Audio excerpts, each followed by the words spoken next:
Welcome to Power of X-Men, the podcast where we review every single issue of the revolutionary, groundbreaking, punk epic mutant masterpiece known as Morrison's New X-Men. I am the new Flinkman. And I am the Uncanny Dayspring. And we're here, finally. It's been a minute. We have not done the greatest job at staying the course for our dedicated Morrison stands. Wait, hold up. You have done a good job of being very dedicated and be like, it's Sunday, are we recording? I'm like, like, I have brunch. I worked a lot this week. I have no voice.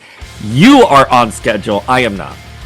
Listen, you are work, travel. I don't think any member of the Familia out there is, if they follow your personal, I don't think anybody is confused as to why now, during the busiest auction season of the year, why you are slightly less available than usual. Give yourself some credit.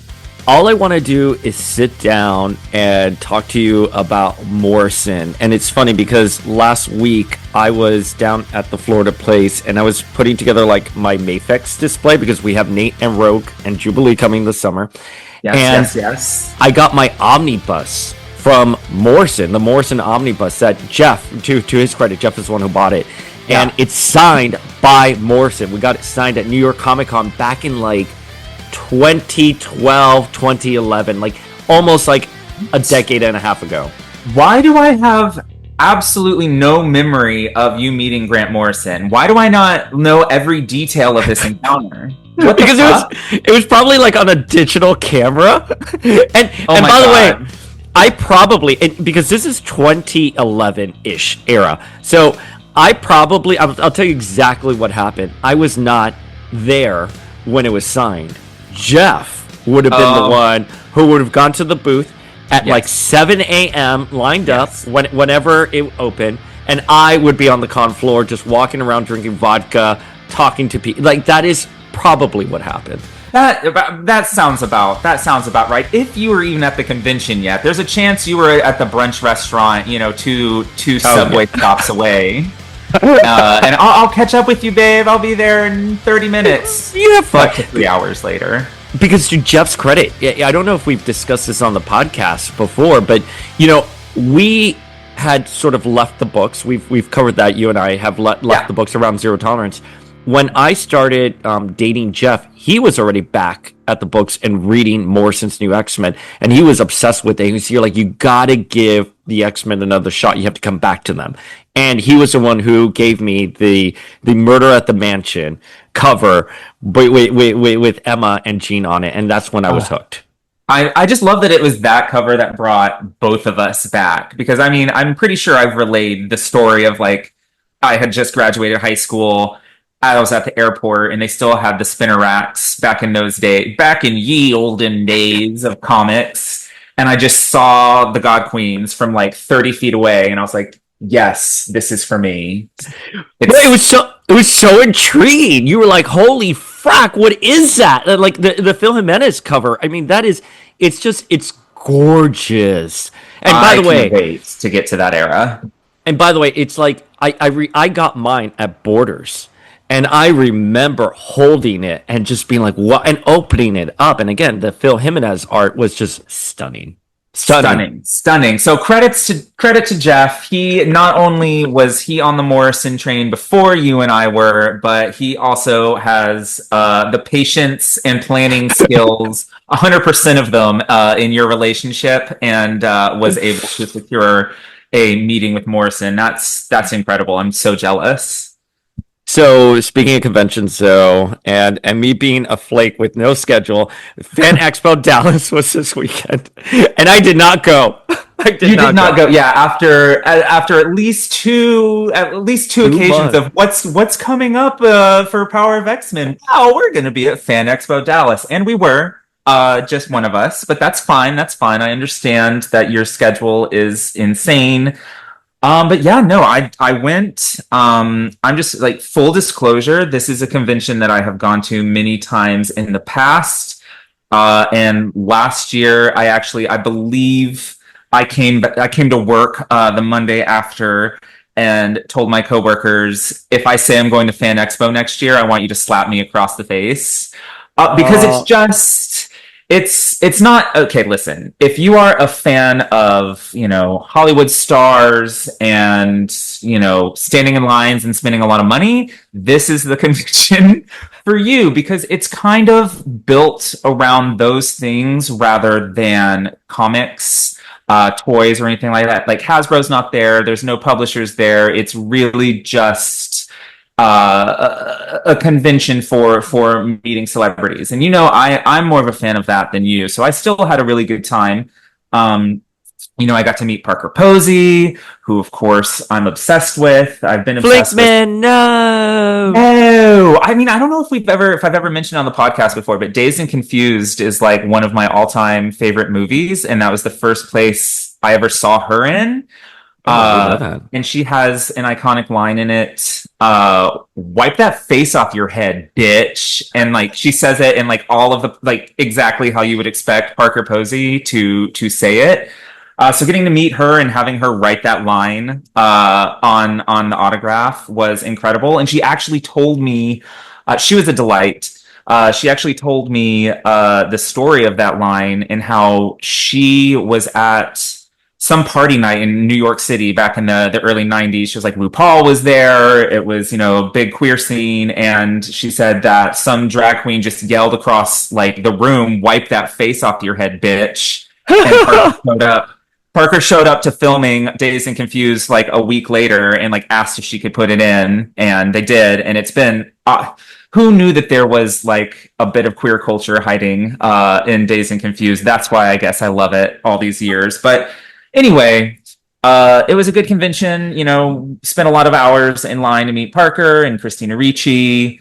I'm a big Twin Peaks fan, so I had to meet Heather Graham and get her signature. I have a Twin Peaks poster that I've been working on signature since 2017. I have 27 Twin Peaks actors on there now. Heather Graham was the 27th. So I saw the post. It was fun. It was good to how about this? It was good to check some boxes, say that I got to meet Christina Ricci with my husband, get Heather Graham's signature, hang out with Parker Posey. Those things were great, but fun is kind of a stretch for it just because it's so crowded, it's so poorly laid out, and I'm okay with it because I've done these things before. But like the White Lotus girlies and gays in Parker Posey's line waiting for 3 hours to spend 3 seconds with her, they were not prepared. They were not prepared for that. And I gotcha. If you're not waited hours. Yes. Yeah. If you want to meet people, it's hours. Multiple. That's absurd because I don't really do the celebrity photo ops. I've done them on occasion. When we did 90s Con, I did them. And then for New York Comic Con, I did the Chris Evans one. And I have to tell you, my experience with those, and I think I even said this to you 90s Con, I was like, wow, this is very efficient. It's a well-oiled machine. I didn't wait long. Especially Chris Evans at New York Comic Con. Me, Michelle, and Scott, and Jeff probably got in line, let's say 11 o'clock. We were out by like 11:25. It was a long wraparound line, as you would expect. You just go in, you just march through, and you're there for like 30 seconds, and you move fast. I appreciate that. Yeah, so the photo op lines they're always really good. And what I think, so the one of the best conventions I've ever been to is actually, it's another one here in Texas. And so next time we're talking Texas conventions, this is the one I think we need to go to.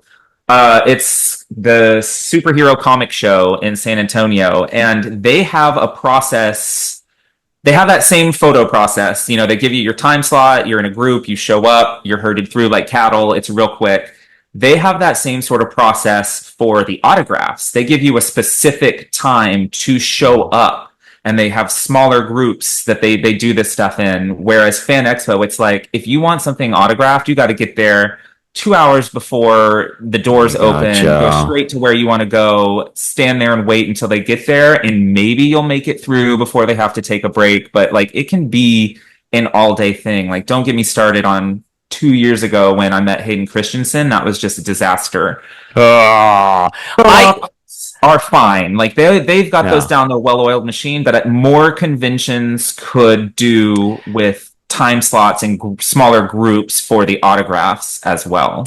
My overall criticism with conventions these days is that they have become very celebrity Yes. focused. And there was a time where New York Comic Con was sort of seen as like the real, like, comic book publishing con that you go to. And you could go up day of the convention and buy tickets. Yeah. And Joe Quesada has said this before that when they roll into conventions like San Diego, they're like D-list. It's all about the A-listers who like kind of come in.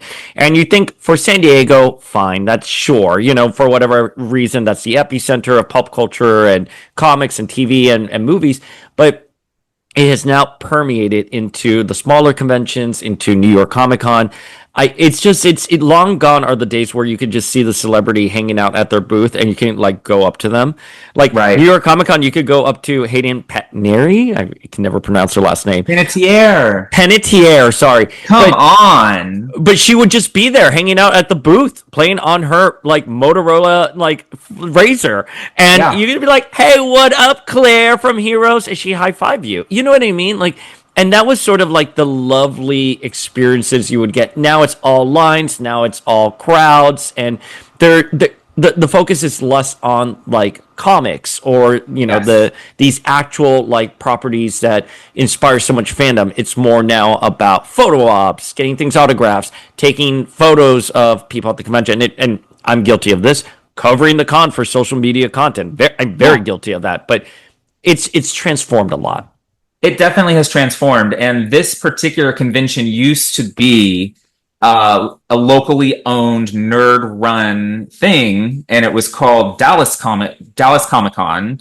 But then, of course, it got bought up by a corporation, conglomerate, whatever the case may be, and they shifted it. It turned into Fan Expo, and they specifically don't like in the marketing for it. I can't remember what the exact tagline is, but they make it clear that it's about fandom and not comic books or any one sort of thing. It's like a celebration of fandom, which is great. But it's funny that you say that San Diego, is all about the A-listers and blah, blah, blah, blah, because I mean, the publishers are there, the toy companies are there, Artist Alley, you can navigate. So like, for me, San Diego is actually the convention I go to for comics because there is information and people and things. If I want it to be about comics, it can be about comics. You know what I mean? Whereas a convention like this, I don't even have that option. It's all just media, multimedia,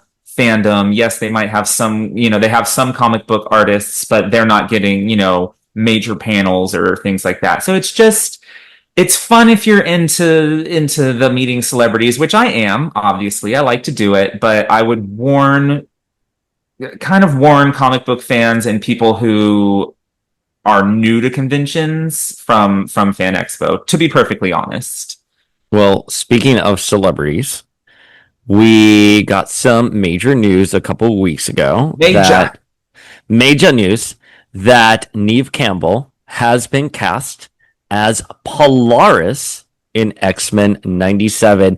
Now, this is a really interesting piece of news because as it was revealed from an X account, I think it was called My Time to Shine Superhero. I'm forgetting the name of the handle, but they reported that Neve was cast as Polaris. And other people started assuming that was MCU, that she was going to be Polaris in the MCU, which of course does not make any sense whatsoever. No. But people ran with that.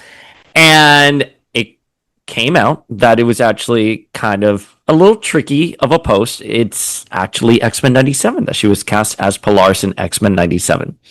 Bo DeMaio came out and confirmed that he did in fact cast her back when he was working for season 2 as Polaris. And a couple of our sources DM'd us and was like, yeah, it's true. She was cast as Polaris. Now, I'm curious, before we dive more deep into the story, what are your feels on Neve Campbell as Polaris? I mean, here's the thing. Polaris is definitely a top 5 X character for me. So just the fact that they are. Oh God, there goes my microphone. Hold on. Uh, Polaris is like a top 5 X character for me. So just like the fact that they were even thinking of having like a known person voice her suggests to me that she is going to have a crucial role in X-Men 97 season 2. So first off, that's very exciting. Number 2, I'm a Scream gay. I've always been a Scream gay. I love all of them, every single one. And of course, she is the centerpiece of 98% of those movies. So I'm very excited. I'm excited that not only is Polaris apparently going to be a big part of it, but they have cast somebody that I love to do the voice. So it's an exciting idea. I will say, not everybody who is a successful actor is necessarily a successful voice actor. I think those are two very different things. There's been some of those like DC animated movies that have had like known actors who don't do voice work. Like Kerry Russell as Wonder Woman. Yeah. Like it isn't just because it's somebody I like in a role that I like. It doesn't necessarily mean that it's going to be a home run. But on the face of it, I'm really excited about it. They just need to hurry up with this damn season. Well, so that's kind of the thing here. So we got multiple other sources DMing us, and these are trusted sources that kind of told us, and we won't give the particulars here, but that Neve is no longer associated with X-Men 97. So it's confirmed she was cast. She was part of it. She was going to be Polaris, and now no longer is, but another voice actress is going to be stepping into the role. And it makes me really sad because I think the news of her playing Polaris generated a lot of great hype for people in the community. I mean, it was overwhelmingly positive.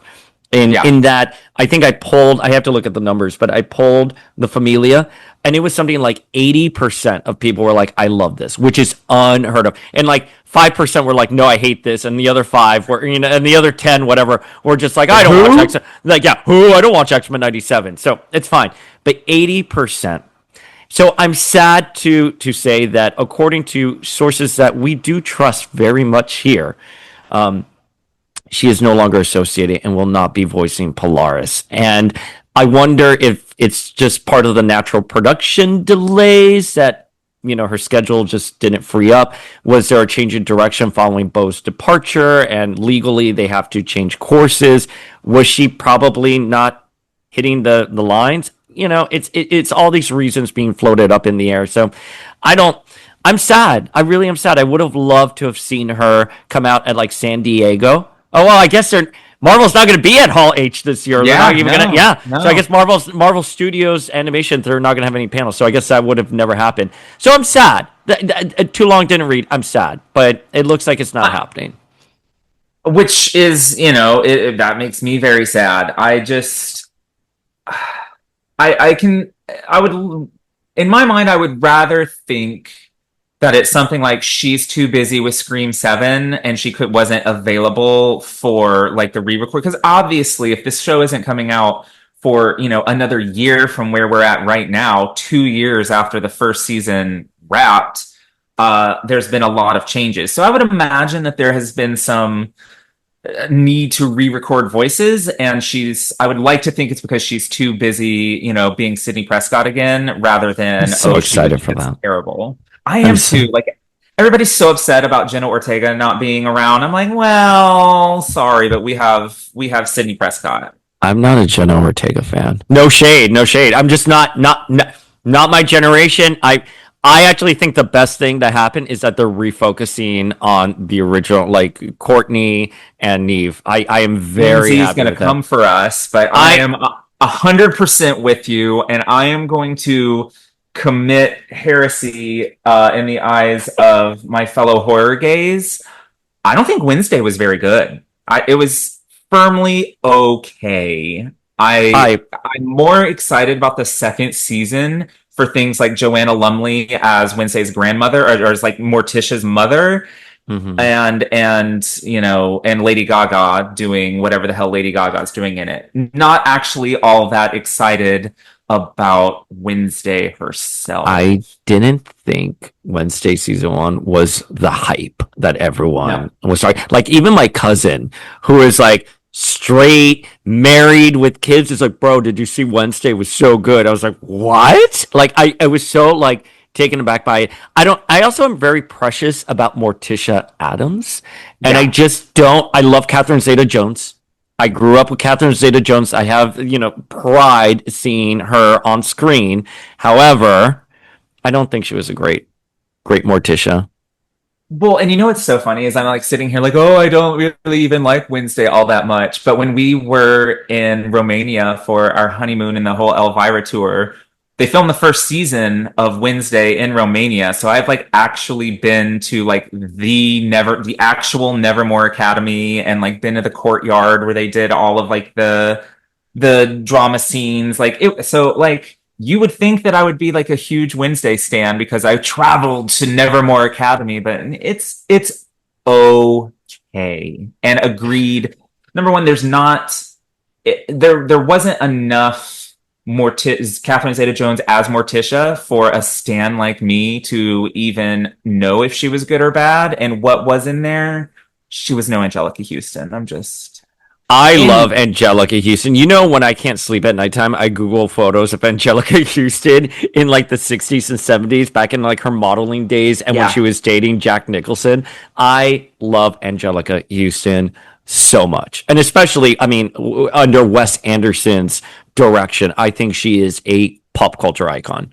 She is. An underrated pop culture icon. And also, if it wasn't clear by just a second ago when we were talking about Fan Expo, if I'm going to have to pick a Wednesday Addams, it's going to be Christina Ricci forever and ever. Oh yeah, I love her. I love her so much. But anyways, Neve Campbell is it looks like she will not be playing Polaris. But I just want to clarify it here on the podcast because, a lot of these deals on the back ends, they seem like they're one and done, and it is sure thing, but it's often not. A lot of things change. It does not mean that anyone is a liar. It does not mean that there was faulty reporting from anyone.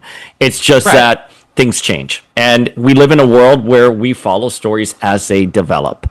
So, it leaked that Neve was signed on. Bo confirmed it. We had multiple sources confirm it. And now we have multiple sources who, very undeniable, have said, absolutely, she is no longer associated with X-Men 97. So, sad. We'll miss you, Neve. Bummer. Sorry, Neve. Neve, you can come on Power of X-Men to tell us all the deets and promote Scream 7. We'll happily have you. Please come and do your Polaris voice for us. So speaking more about X-Men, you know what published this week? No, I don't, because I don't follow weekly comics. But please, you're going to tell me. But this is why it's a problem. Giant Size X-Men #1 has finally arrived. By the way, I too didn't know it published this week because I thought it was going to be mid-June. And it wasn't until I finished the gig and I sort of was looking at like Masters of Comic Books, a podcast I used to be on. And I was like, oh, shit, I think Cole got this wrong because this is not supposed to publish until next month. And no, as always the case, I was the one who was wrong. And I was like, oh, damn. Yeah. So I want to say, tell us about it.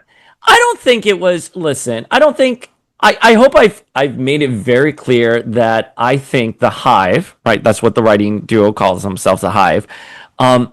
They're not bad writers. They're not bad writers. And Miss Marvel is written very well.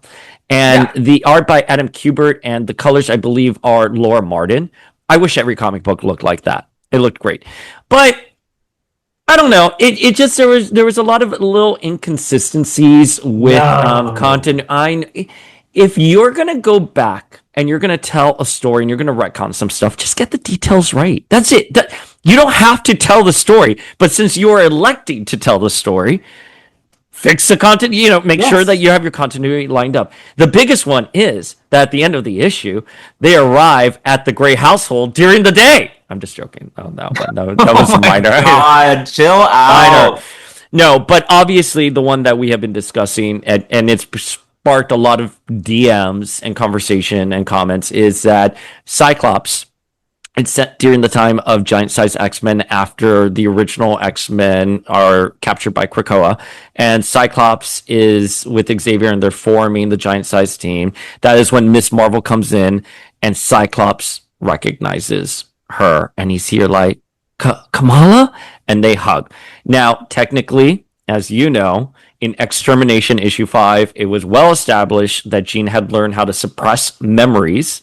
And so the O5 suppressed their memories when they went back in time, only for those memories to be released to the adult versions in the present. Mm-hmm. So Scott, at this point in the timeline, should not recognize Miss Marvel.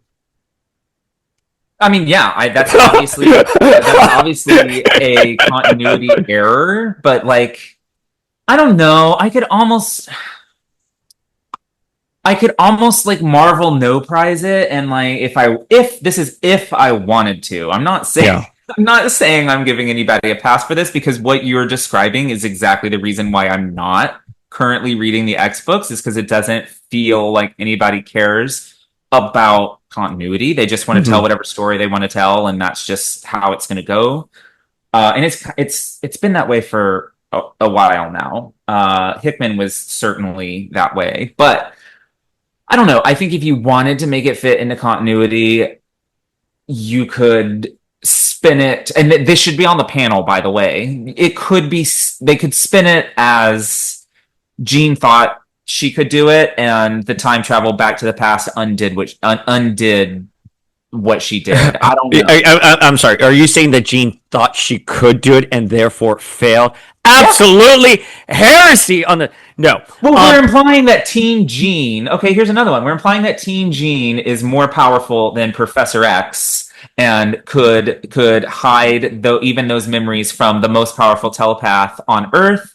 I'm going to say that here's my next Marvel No Prize. I'm going to say that they arrived back to the past. Professor Xavier immediately recognized that the minds of the students that he himself has somewhat manipulated have been manipulated by somebody else, taken those blocks off, and the knowledge had been common, because it wouldn't be the first time House of X, Powers of 10, established that Xavier has had secret knowledge off panel for, all 60 years of the X-Men's publishing history. So I get it. I'm not defending. I can forgive. Again, you already hit the mark, which was, as long as you mention it on panel, a wave of the hand. Don't let it simmer there. And also, like, why uproot that when the relationship with Scott and Miss Marvel, it doesn't really service the story in any meaningful way, right? Sure. Other than him just being like, "Oh my God, it's you, Kamala," and she's like, "I'm here to help," and they hug, and that's it. There's no real reason that Scott should or should not remember, and it feels like you're disrupting continuity for no real authentic reason. Just for a character beat. Yeah. Which again, it doesn't matter. So I don't know. I want to be very fair and say, like, I don't think this was by any means terrible, but I think it's sort of like frivolous. And if you're going to celebrate Giant Size X-Men, I think focus on characters like Storm and Thunderbird. Yes. I think make a celebration of them, or because again, I think this is the assumption here is that Miss Marvel is going to embrace her mutant identity. I think her going to the past and seeing Storm and Wolverine starting off as baby X-Men and saying something really cute that sort of inspires her. She goes, "Oh, now I get it. Now I get why you joined Xavier's cause." Whatever the beat may be, but we don't get any of that. So I feel bad because I think the Hive actually can write. The art is so good. I just think you're uprooting a lot and getting people worked up for something that's just inconsequential. And by the way, I think you said this before, and I agree with you. At the end of this, it's just going to be a zany time travel story that everyone forgets. Right. And I listen, I'm not even trying to defend it, because again, I'm not reading these books because of the exact sorts of problems that you are describing.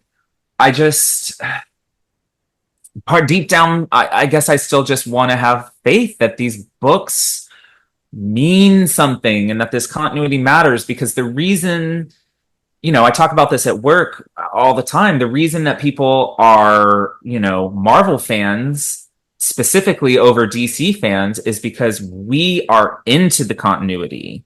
Yeah. The continuity is important to us. If we were just in it for characters, continuity be damned, I would be a DC fan. You know what I mean? I mean, I am a DC fan, but a lot. I know what you mean. 80% Marvel, 20% DC.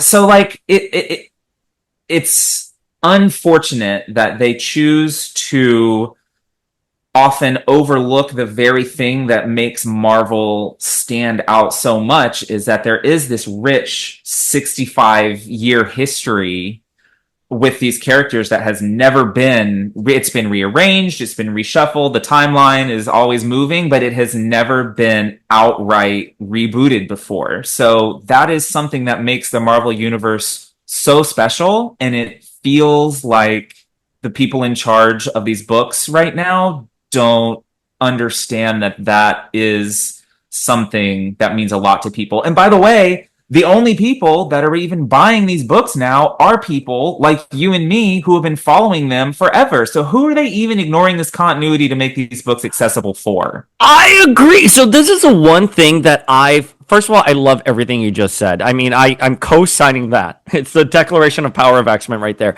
Because it's, by the way, the success of the MCU is because all of these films are interconnected and they respect what came before. So I agree with you. Like, respect the continuity. That is the DNA of a Marvel story, is that all of it is connected and it's respected. But there's always been this long-standing perspective that editorial has that I think is so completely wrong, which is every new issue is someone's first issue, and you need to make that accessible. And I'm going to disagree, especially in today's world. The reason why you and I are diehard fans is because we did get that first issue and we were thrown in the deep end and we had to learn how to swim through this Marvel universe. And it made it all the more intriguing having to discover who Madeline Pryor was. How did Magic die, but she was an adult, but she was a baby and she had the legs. Understanding all of these little beats really formed not only our love for Marvel, but I will say like our literary analysis, our cognitive skills. So just respect the continuity and trust that in the age of Wikipedia, that anyone who has a question about something can just hit Wikipedia and will instantaneously find out everything you need to know about the time displaced '05.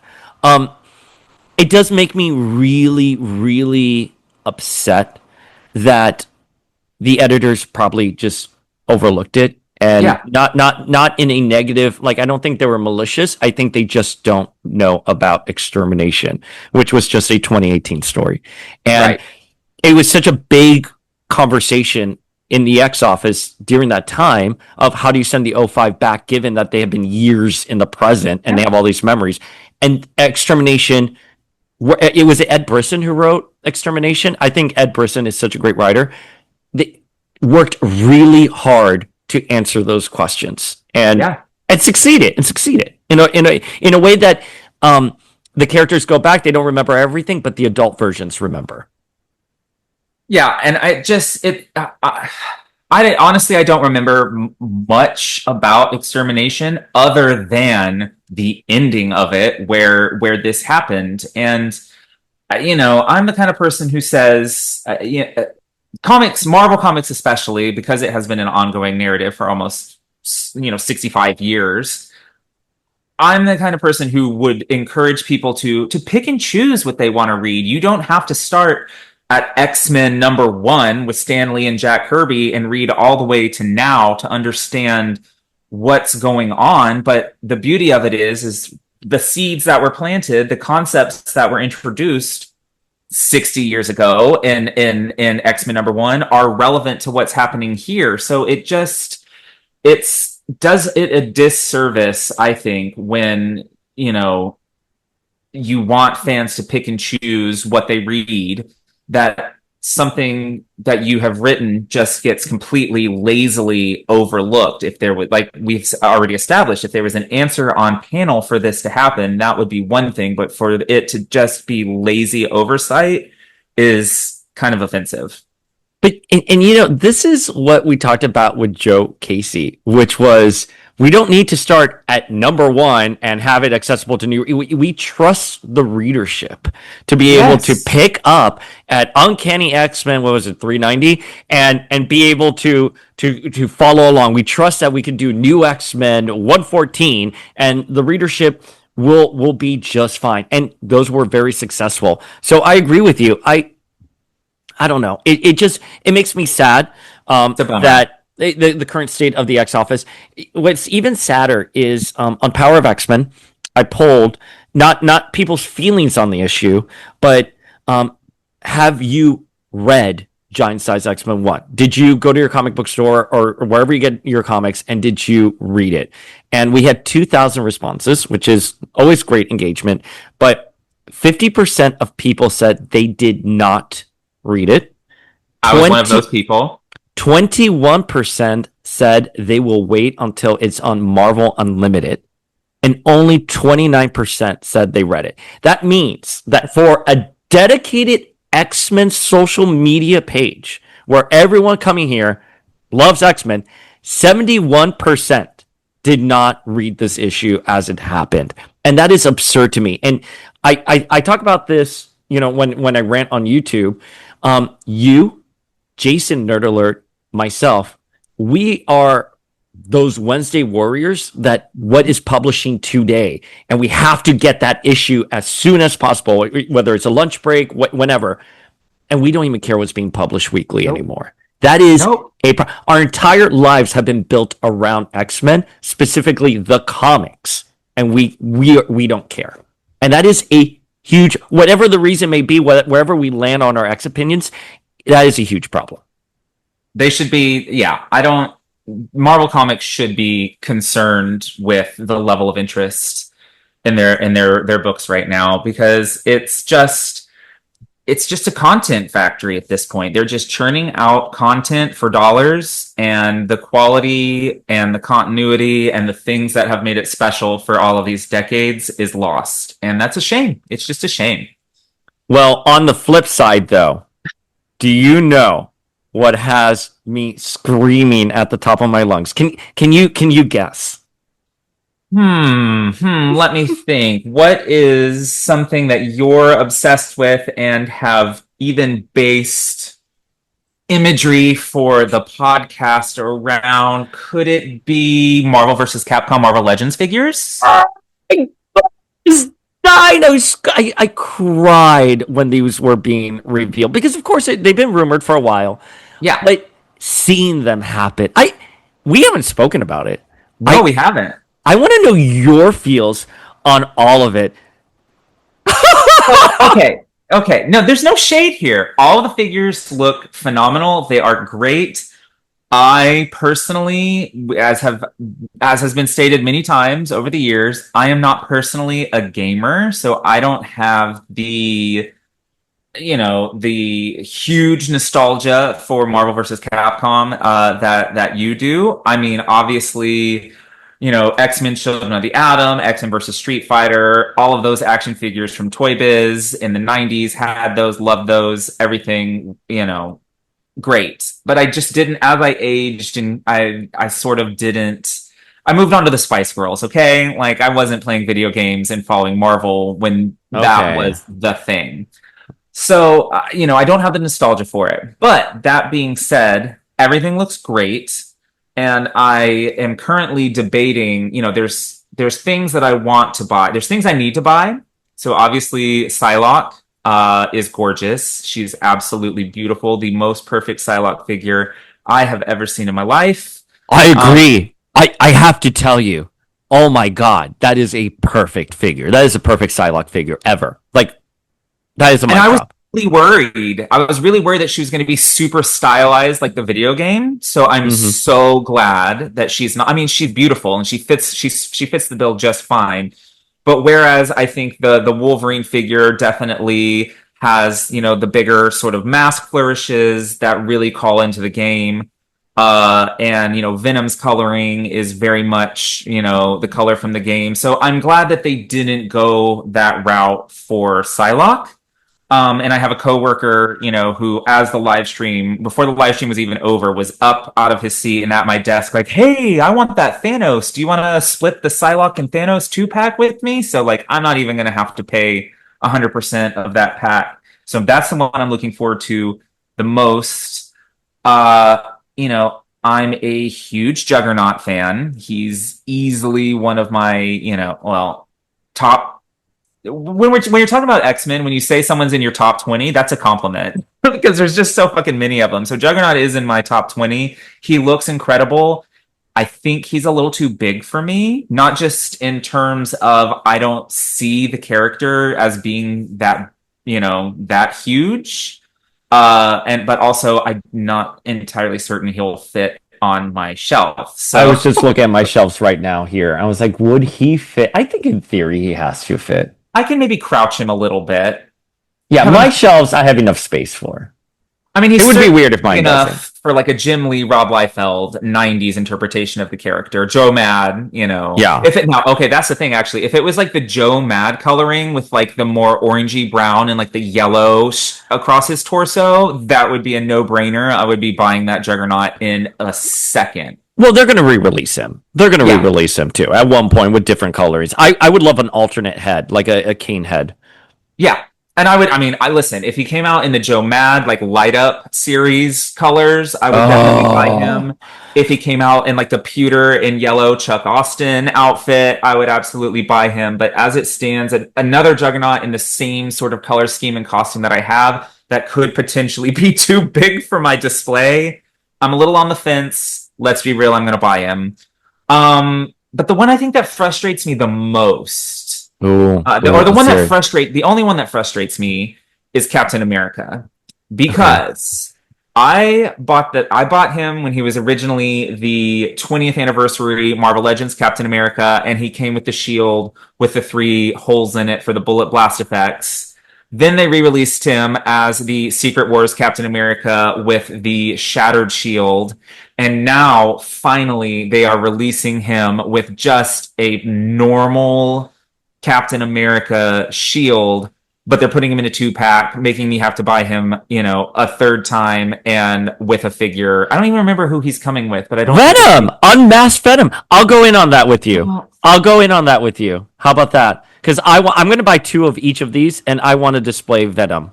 So, but the thing is I might. Now you're like, I knew you were going to say. I knew. But your random coworker, you'll go in on it with Psylocke because you're like, I don't need another Thanos. I've got 2. And do you need another Venom?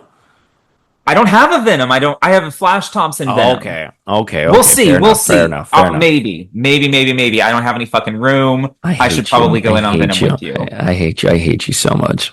What else? Who else is in it? Oh, Shumagorath. Yeah. AKA Gargantos, which I had to look up why he wasn't Shumagorath, and who knew that Shumagorath was a Conan the Barbarian villain that they don't have the rights to anymore? Fine. Sure. I vaguely remember Googling this like years ago. So apparently, my coworker Sasha, she knows everything. She's a genius. Oh my god, let's have Sasha on the podcast one day. I'll invite her. Is she available? She may be. I don't know if podcasts are her thing, but she is a big Conan fan. Like, I'm talking way back until like the pulp days back in like the 1910s. I'm not that she's that old, but she, like, her fandom extends that far back. And Dark Horse, she told me that Dark Horse Comics had the Conan rights in the 90s, but didn't care enough to sue Marvel for continuing to use Shumagorath. And now the Shumagorath character that was in Multiverse of Madness was called Gargantos, and now Marvel is using the character that was formerly Shumagorath in the comics and calling it Gargantos. Okay. There you go. There's the history of why he is called Gargantos now. Well, first of all, A, thank you for your service in doing that research. B, the eye technology on him. Incredible. It looks great. That's one I'm definitely not buying, but it is awesome, and the engineering on that eye is incredible. We have come such a long way from the days of Misty Knight with the cross eyes. Like I told you, when we saw Giant Man for the HasLab, I was like, the eye technology is finally here. There eventually it's going to get better, and now here we have it. I'm so excited for it. I think it looks great. I'm excited for all these waves. I mean, obviously that's without saying. I think it all looks great. My big qualm though is that Psylocke and Thanos are, of course, Target exclusives. Set your reminder now. I know. I'm going to have to. I literally... Is it? It is. Yep, there it is. It is on my calendar. But here's the thing: for this Friday at 10:45 a.m. Psylocke Target. I thought it was 1:00. You see, this is why I'm so glad it's at noon. Well, it's at noon my time. Oh wait, okay. Yeah, I'm gonna have to investigate. I thought it was 1. I thought it was 1. That's where I'm going with. So then that would be noon my time. Okay, that would be noon your time. Thank you. My reminder. I don't know, but don't trust. Certainly don't trust me. No, what's gonna happen, bitch? You're gonna miss it because of me. So keep your original timer. But I don't like how they do it on Target. You know, it gets me really nervous. And this is probably the first Target exclusive that I truly want. I mean, Carol Warbird, that was a beautiful figure. I'm not saying I could live without her because I think she is stunning and needs to be part of your collection. But if she had come and gone and I would have to get her later, I would be okay with. X Factor Jean, no disrespect to our God Queen, doesn't look the best. You know? The boots. But This is like a dream come true. This is one of those legends where I would dare say I would be trembling if I found it in the wild. I would tremble, like I would grab it and hoard it. Like, so I'm worried I'm going to miss a pre-order, and then I'm also worried they're going to put her out early, and I'm going to go to the register, and they're not going to let me buy it, and I'm going to have to steal her. I'm going to have to commit a crime. I would put her in my bag, and that's it. I really won't. But capitalism is evil. You know, you deserve a free action figure or two every now and then, right?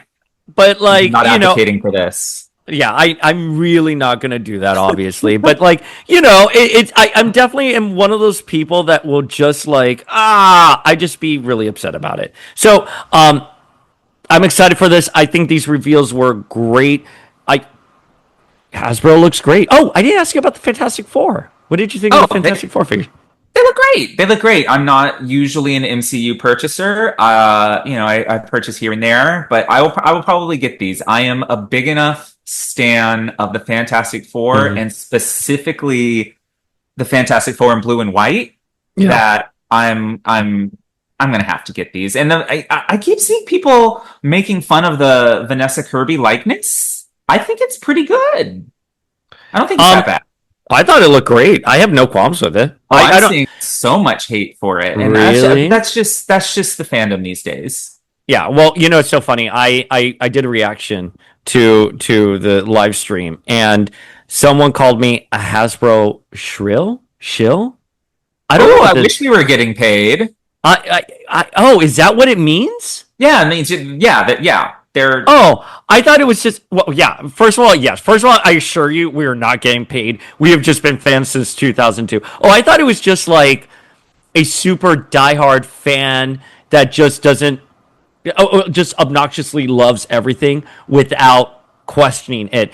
And it just kind of got me angry because we've been critical of Hasbro in the past. I have certainly talked about figures that I haven't been happy about and have gotten lots of hate for. And so then when you go online and you praise things, then people call you a shill. Is it shill or shrill? What is it? It's shill. And apparently you're right. Apparently a person who pretends to give an impartial endorsement of something in which they themselves have an interest. Oh, well, that's okay. Yeah, so it's the same thing. We're not. Yeah. I assure you, we are not making any money. We are not getting sent any free action figures, and Hasbro themselves are not providing us with any insider information. So you are not a shill. Yes, thank you. I'm just an authentic fan. It just pisses me off. But what I was trying to say is the level of toxicity in fandom right now. You can't be excited for something. You can't No. be disappointed. So you can't render any opinion because then you are an extreme. You're either a shill or you are just an awful human being. And you're like, oh my god, you know. I mean, you just reminded me the other day that I got put in Instagram jail for saying I was excited for the Marvels. So yeah, I think fandom is a little bit toxic. I mean, how many people did it take to flag that comment as spam for me to get put into Instagram jail? That was like a coordinated incel attack. It's just insane. Insane. Well, anyways, speaking about more positive things, though, Yes. shall we dive into today's issue 1 hour later? 1 hour later. I think anyone still listening would greatly appreciate us doing just that. New X-Men issue 120 by Grant Morrison and Igor Cordy. This, I have to tell you, I love this issue so much. I will tell you this I DM'd Igor on Facebook. So hopefully we can get him on the Fingers podcast. crossed. Fingers crossed. I like tracked him down. I was like, why doesn't he have like a website where can we get a hold of him? But I found him on Facebook and we had a couple mutual friends. So I was like, Igor, come on, come to the podcast. Come on, let us talk to you about work from 25 years ago that the fans have absolutely destroyed you for. But that's what we do. We have Chuck Austin.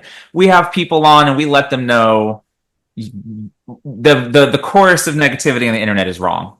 Well, and I think in the past we talked about this already that Igor's art.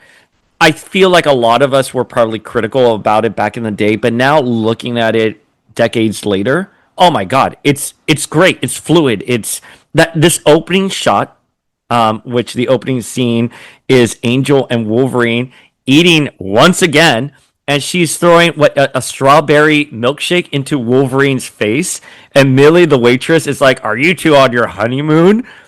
What a great opening splash. Oh my god. Just like the milkshake all over Logan's face. Listen, I mean, yeah, I know that his art probably still isn't going to be for everyone, but you can tell just from this opening splash that he had more time to draw this issue than the last one. It's a lot more polished. There's a lot more personality in it. Everybody on this page is making a unique expression that is conveying the tone of it perfectly. I appreciate this art so much more 20 years removed from it originally being published. I have nothing but kind things to say about Igor Corde's art in this issue. And we just have to give another shout out to Hi-Fi Coloring. Again, I mean, like Wolverine's claw through the milkshake. Just everything looks so beautiful. The way it sparkles, the coloring in this issue, the sunset in the next page because they're at a diner. So Angel and Wolverine are arguing. They're at a diner, and Wolverine has had it with Angel, and he says some pretty awful things to her, which we'll get into, but he basically gets on his motorcycle and he's here like, "You're a mutant. The whole world hates you. Heck, even I hate you, but I've been trying to give you an opportunity here to stay alive, to make it out one more day." I mean, yeah, he really does actually say some terrible things to her on this page. But I do want to on the splash page, I do want to call out how they have credited Grant Morrison and Igor Corday as storytellers together rather than separating them out as writer and artist. And I love it. I love it when they do that because you need both components of these people to tell this story. So equally billing them as storytellers is just a nice thing to do, which I don't think can usually be done, usually because the pencils and the inks are done by two separate people. But when, you have one person responsible for both, I think it's a nice way to give, to not prioritize one or the other. Yeah, and I think this goes to a testament to Morrison and what they were doing in the X office. It really was not only a change in how do I want to say this? It wasn't just a change in the approach and status quo of the characters in the books, but of the X Office and at Marvel in general. Again, I love that. Again, they are storytellers, and it's really great. But what Wolverine says to Angel, Angel's like, "You can't leave me here at the diner," and Wolverine says, "Yeah. Only reason I ain't kicked your butt this far is cause it wobbles too much to keep track of. You're a mutant. The world hates you. Hell, even I hate you. And you and I only just met. Deal with it." That is to tell a teenage girl that is so fucked up. And I mean, this is maybe even by early aught standards. I'm sorry. Well, but the thing is, and maybe Wolverine might have said that in the late 1970s when he was still somewhat feral and had just joined the X-Men. But at this point, he's had multiple teen girl sidekicks. So it's like he knows how to conduct himself around. That sounds terrible, but he knows how to conduct himself around teenage girls. No, but students. He knows how to handle himself as a student. So this this is kind of a rare Morrison misstep for me. I don't think Wolverine would have said that. I agree with you. I mean, it is a burn. I mean, certainly, I think we've all been around teenagers before where we're like, "Oh my God, you're like the worst ever," and you want to say the foulest things, but you restrain yourself. But anyways, the teacher. You're a teacher. Come on, you're not only a teacher, you're a recruiter. Like you're actually trying to get her to your school. But I wouldn't go with this man. But again, I think they're trying to establish that Wolverine sidekick, rapport here with them, but just for a fresh, edgier, generation, which would have been the early odds. Right. I guess with that context, maybe it's understandable, if not okay. So what happens next? So next, we jump back to Cyclops and Emma, who are laid out on operating tables with one of the human has a rotating saw who is about to cut it straight across Cyclops' neck. They are being restrained once again by Martha Johansson, who is the brain in the jar that the human are utilizing. They are, feeling the one with the saw is feeling a little weird about it. He's asking if this is a joke. The others assure him that it is not. You got to get a little blood on your spacesuit. And then we go to the next page, and those words, "you got to get a little blood on your spacesuit," are repeating as Emma's hand starts moving. She is awake. She gets out of her diamond form, sits up, and says, "Out of my head." And she releases her and Scott from Martha's captivity. Yeah. Poor Sawyer, which is the name of the U-Man. He's here like, "I don't want to kill this person." And they're like, "You got to get blood on your spacesuit. This is your initiation process." And I'm really, I've always thought about the words there, "you got to get blood on your spacesuit." I think it's so haunting. Right, and I think that's what really, how you're always trapped in a delirium if you're not feeling well, and certain memories or phrases are just playing over and over in your head. I think that's what really motivates Emma to get up, and Emma's so fucking cool. She wakes up, her nose is still bleeding, and she just looks at Martha, and she's like, "Get out of my head."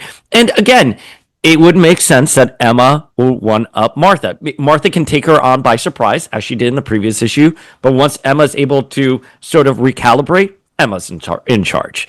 And she gets him. I wanted to note the art, because this has always haunted me as well for years, which is Emma in her diamond form, when they first show her, she looks like she's a skeleton. It is a little weird. That is, we have a rare Morrison misstep with Wolverine's dialogue, and we have a rare Hi-Fi Designs kind of weird coloring issue here. It isn't, and I guess, if she's hearing them talk, she's not fully unconscious, but one would suspect, and I do believe later it has been portrayed this way, but if Emma loses consciousness, she loses her diamond form. Yeah. I think. So, wait, I'm sorry, repeat that one more time for me. If Emma is knocked out, she loses her diamond form. She can't maintain. Oh, I gotcha. I don't think. I But don't know. Morrison made this up, so whatever Morrison says, whatever is here is right, and later writers are wrong. Yeah, I agree with you. Agreed. I took it as Emma had already come to by the time they got in here, and she had put on her diamond form, and finally, when she heard you got to get blood on your spacesuit, those words were just like echoing in her, and that's what motivated her to wake up and just be like, "We're done here," because she didn't want Cyclops to die. I mean, she is motivated that they're about to decapitate Cyclops, and she's here like, absolutely not.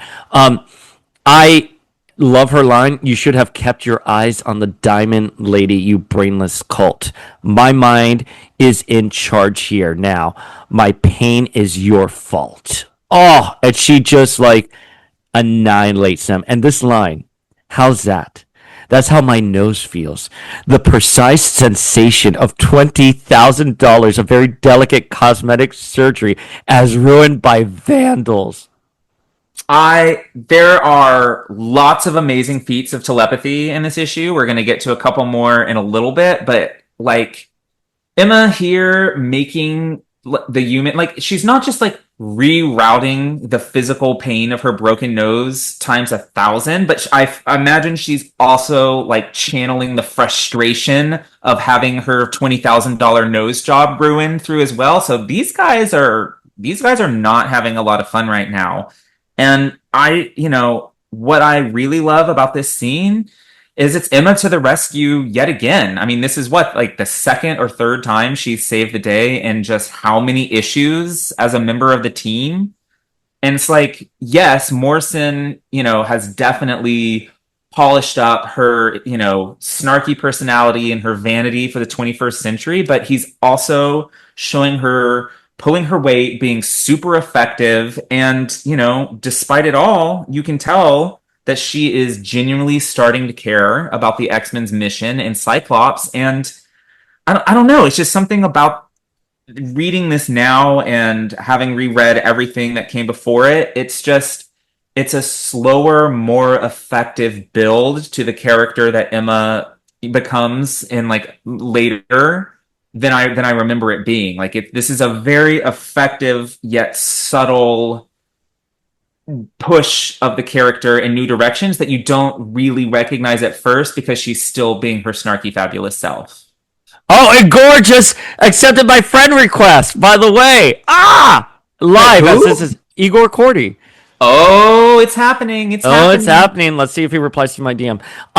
So the next scene is this is what I would define as one of the greatest moments in New X-Men and in X-Men history in general. And that's fine. You can disagree with me.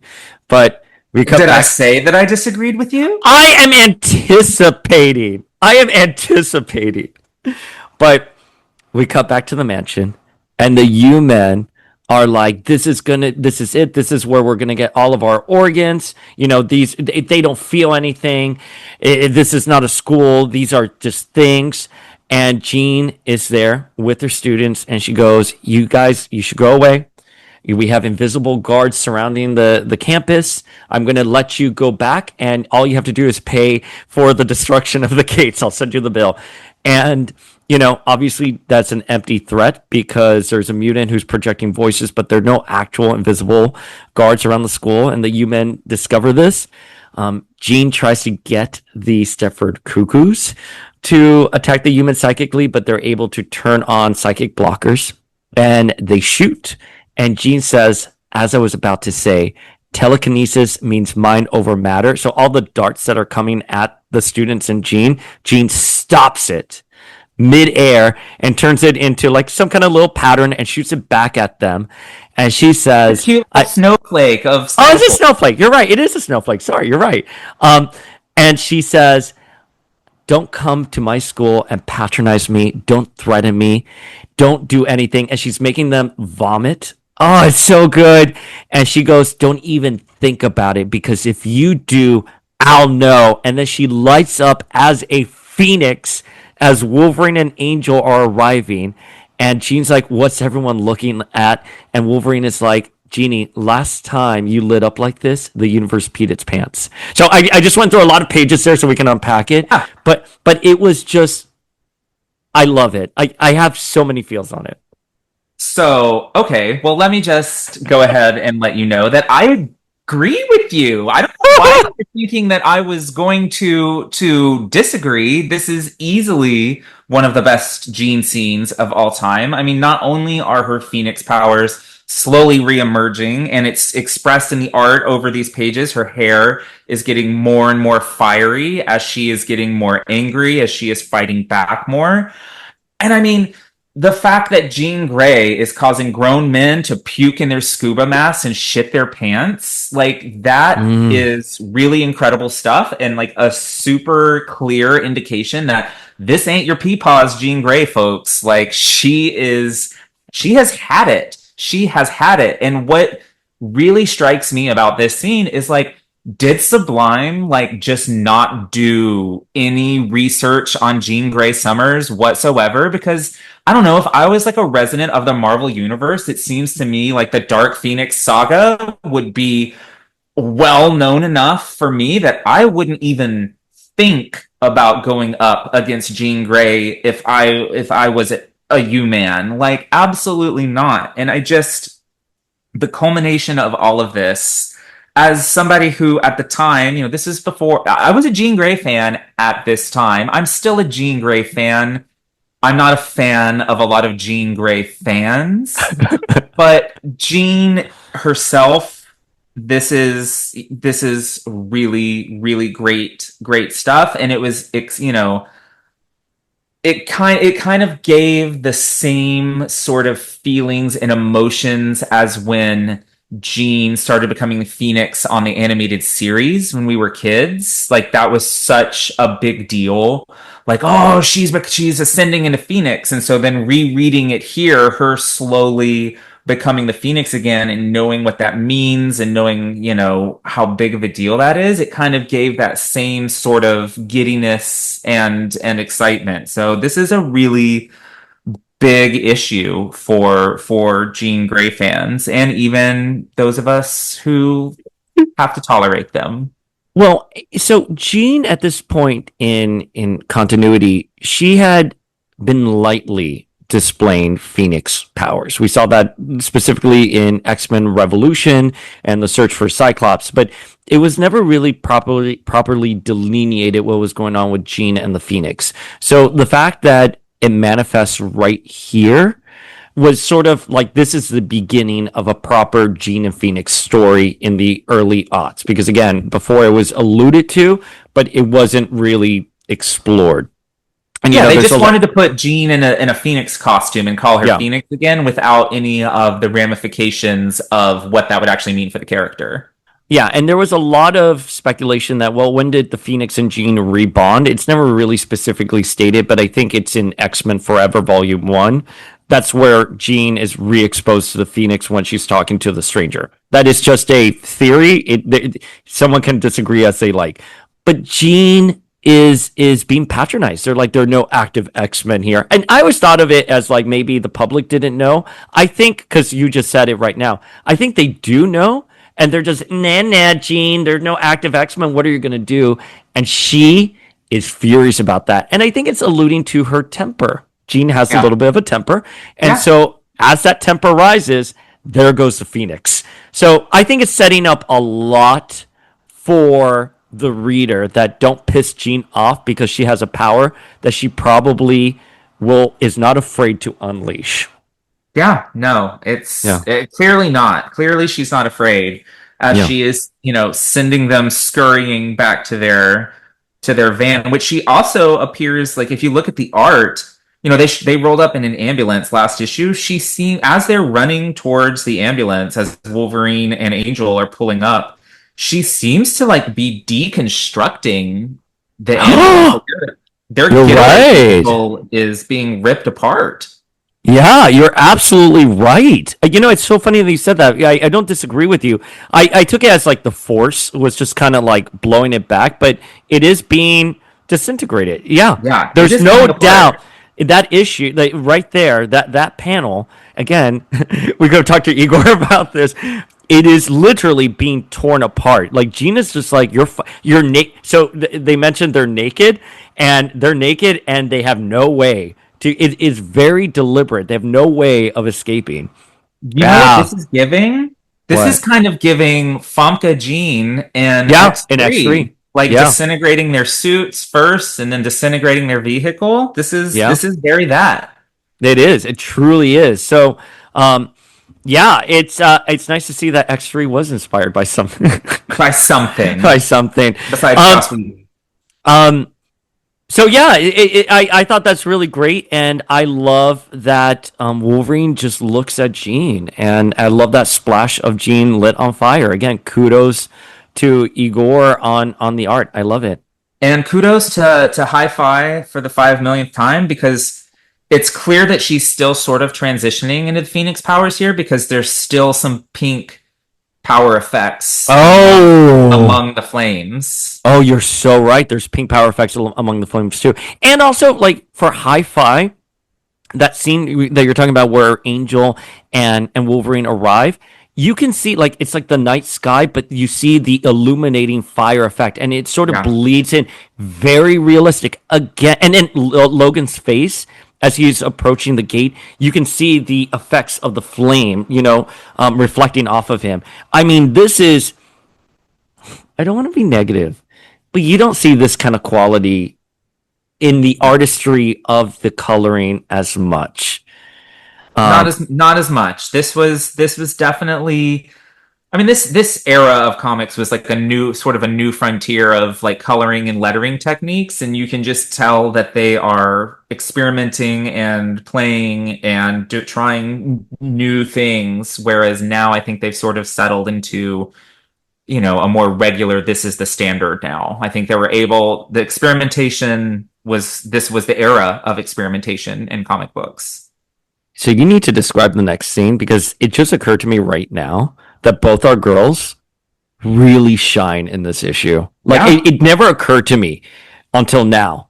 But There what happens next? is there's absolutely no doubt, and if anybody has any doubt that Jean Grey and Emma Frost are the stars of New X-Men, this issue would like a word.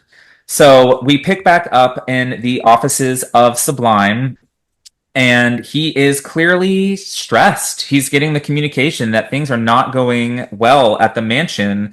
But suddenly things are not going well for him either, as suddenly his office doors burst open, and there is the most furious looking Emma Frost. There you are, you little. And not even in her diamond form at this point, so she doesn't have enhanced strength. She grabs him by the collar, shoves him through the glass window, is hanging him stories, probably 100 stories above the New York streets. He's terrified. His toupee goes flying as the most intense Emma Frost panels with her face smashed, her nose still bleeding, the most unglamorous she has ever looked, telling him, I am very cross about this. Very, very, very cross indeed. I look like a bloody heavyweight boxer. And she's pissed enough that she seems like she's about to let him go when Emma comes in and says, please, don't lose it. We're X-Men, not vigilantes. Humans have to know they can rely on the morality, at least some of us. And then, we get, as Cyclops is saying, please, Emma, we get a few shots of Martha Johansson, and then Martha says, she says, I should just let go. And he wriggles his way out of Emma's grip, and right in front of a news crew talking about John Sublime says he has another stunt ready for the world's press this morning. His body falls on top of a bus, and it is made apparent that Martha made him do it. So, Emma gets to retain a little bit of her, being a hero here. She's not the one that throws him out of the window, but she does get a pretty dramatic scene for Emma here. And I think a lot of folks, or no, not even a lot of folks, I think Emma herself would want to think that this is all about her vanity, But, I think just under the surface, it's really about her huge concern for her students and mutants and not letting a douchebag like Sublime have his way. It's a really powerful, great, great Emma scene. Yeah, it's first of all, there's a lot I want to unpack here, which is I love that she grabs him and his toupee flies off. And again, in the previous issue, Igor had kind of like already planted the scenes because you could see the receding hairline. Yeah. But he literally looks at her and he's here like, our parents met at the Hamptons. And I love the idea of the Sublimes and the Frosts together in like the Hampton scene. But Emma understands what's at stake here. And again, Emma uses humor to deflect on larger issues. And yes, I agree with you. It's not just her vanity here. It's all of mutant kind. Yeah. And that's what she's fighting for. I think no doubt that Martha is the one that sort of motivated the fall. Right. But I also think Emma's like, Emma gave the wink. She was okay with it. Emma gave the psychic wink to Martha to do it, and maybe he practically somersaulted out of my hand. I love it. I feel for Martha. I did justice for Martha because this is what he did to her. He removed her out of her body, put her in a jar, and now she finally gets justice. And by the way, the killer student from the previous issue, he's referenced here too that one of the U-men have his eyesight, the infrared. They've ruined lives. It is really in that shot. Again, kudos to Igor because that shot of Martha, you can almost see her expression, even though she's just a brain in a jar, but you see it. And I'm very happy that Martha has justice and fuck Sublime. And it is hysterical. They're like, oh, he's going to pull another publicity stunt. And the irony is he drops to his death in front of the news crew. Perfect. He deserves it. He deserves it. I have no notes. Perfect. It's Emma and Martha working together. I love it.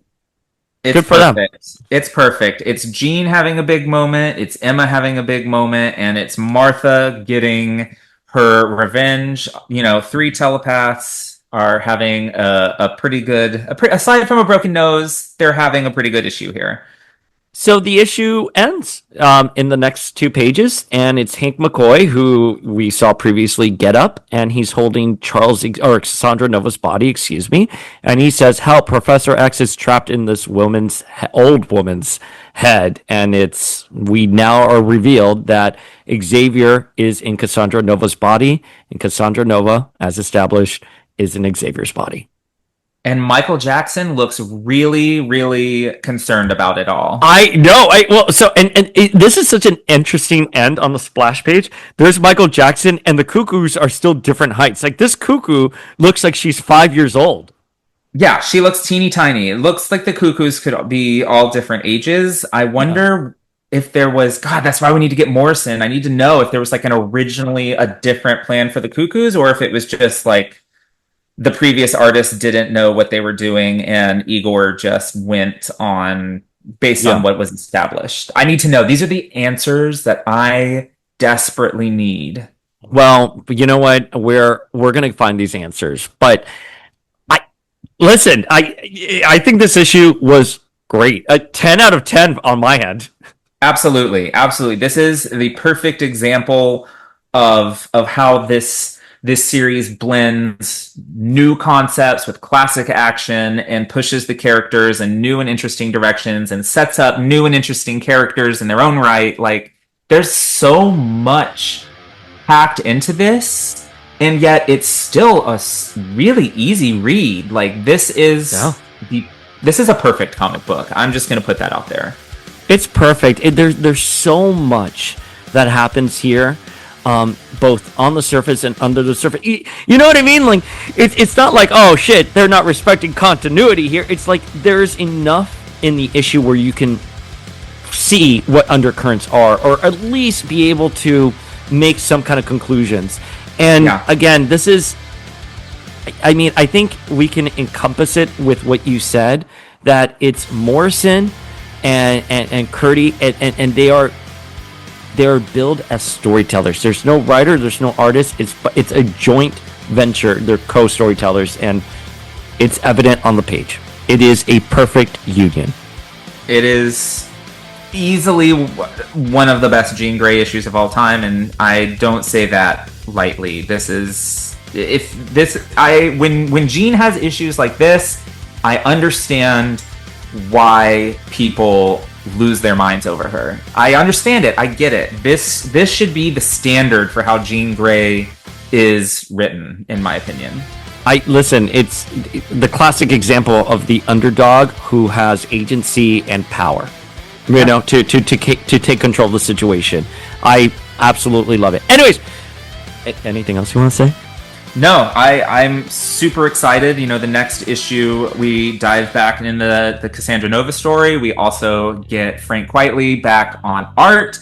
We've been talking about how much we have reevaluated and love Igor Corday. But that doesn't mean I'm not fucking stoked to dive back into some Frank Quitely with the next issue. The next issue is really iconic. Familia, start reading it now. It's the infamous silence issue where not a word is spoken.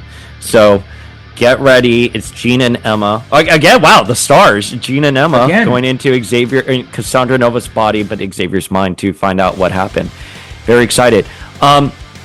Okay, well, I have nothing else to say. I think we're going on 2 hours here, so it's been a while. We had to catch up. It's so funny. We were like, we have to be out by lunch, and actually, I think we're gonna make it. I think we are gonna make it. I think we are gonna make it. We're gonna be done right at noon your time.